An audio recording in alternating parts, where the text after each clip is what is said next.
My name's Angela, and this is my journey from pain to purpose. My name is Ruthie Ella Moragas, and this is my journey from pain to purpose. Hi, my name is Sweetie, and this is my journey from pain to purpose. My name is Claire, and this is my journey from pain to purpose.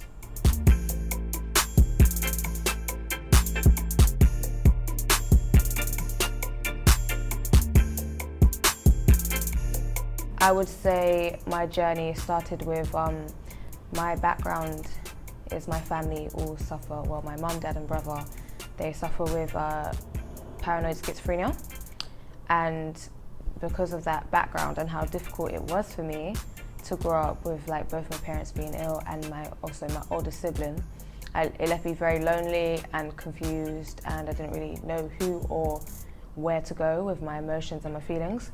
So I used to draw a lot. I'm very artistic. I used to sing, dance, and then I would say just over time, anytime I was in I would say a bad situation or a struggle, I would probably turn to writing, poetry, and then poetry turned into rapping. But it's always been my first love is illustration.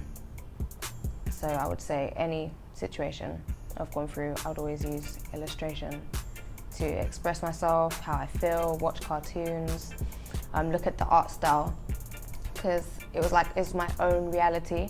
I can like escape my situation, how I feel and what I'm thinking about that's on my mind at a time, and I can just dive into something that is completely made up and just all about me or all about whatever I want it to be. And yeah, it was great, and it really showed me that yeah, the world's actually mine. And then when I found out I could be an artist and make money and have a career in it, that was just like, yeah, I'm going for it. This is me. I've used my gift to pretty much therapy. Therapy, anytime I felt like I was going off edge or I could feel like I was about to have a breakdown, I would probably pick up pens, pads, paper and just get drawing. And from there, everything would just, it would be the quiet in the storm for me. It would just make everything go quiet, even though the storm's happening around me. So that's how I've used it, especially colour. As you can see, I dyed my hair.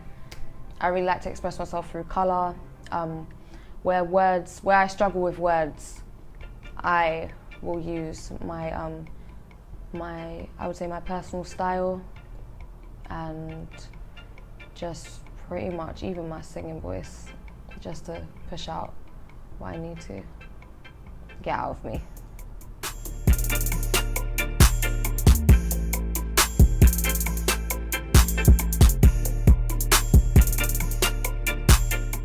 The stigma and discrimination I faced concerning mental health in my life was to do with my parents, especially my brother. My brother's been in the mental health system since he was 14. My brother had a psychotic breakdown, and the stigma I faced was a lot of people, especially with my parents, a lot of people didn't understand what paranoid schizophrenia looked like until I would probably say even more so up until now. It's like people are learning about it now, because before they'll just put you in a box and say, oh yeah, your mum's that crazy lady that had the breakdown and did this and this, and oh, your dad, he's a bit weird, especially your brother, oh, why is he so weird, always paranoid talking about stuff, oh, one day he just had a meltdown and you just went off. That's the stigma. People judge and think, stay over there, you're weird, you're crazy, and they kind of touch you with what is the thing, what's the word, they molly cuddle you. They kind of pick you up with cotton wool and gloves and just speak down to you.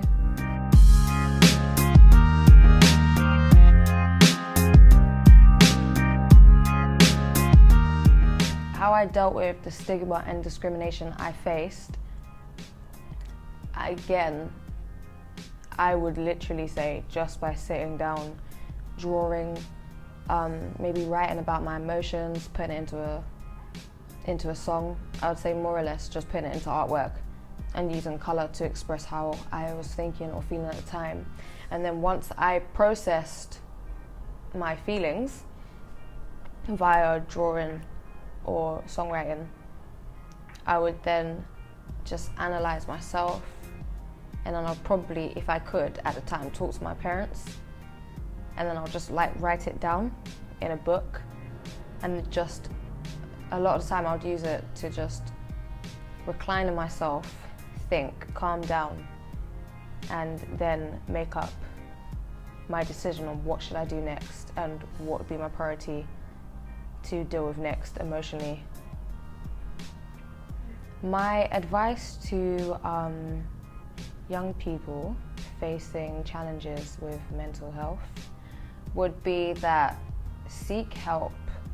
If you have friends, family, you need a support system. I would definitely say have a community support system. Tell people what's going on with you, inform them so they can help you. Get as much information and knowledge as you can concerning your situation. So if your situation might be, I don't know, you might have to deal with bipolar disorder, then get as much information and as knowledge on that as you can, and always have, always have access to people that can give you community nurses or can give you the best advice, and can just, sometimes it's really good to have people around you that know who you are and can reassure you, or a professional that can and that understands. And what I would say also, I would say a creative outlet is definitely a good way to problem solve, figure out how you're feeling, it's a good therapy to help clear your mind and to express how you feel or what you're thinking about, and to just let go of whatever emotions are pent up or built up inside yourself, and just to like even recover. I know it sounded, to recover from whatever trauma you're going through.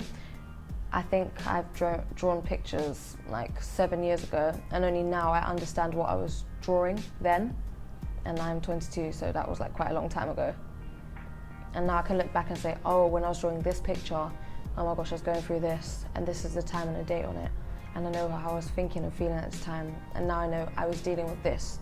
So when I see another 17-year-old or 18-year-old going through this, a similar situation to mine, I will have some idea how I was thinking and feeling at the time, like I would have some record of it, so I can then talk to them about it. So always have a creative outlet, wherever it may be.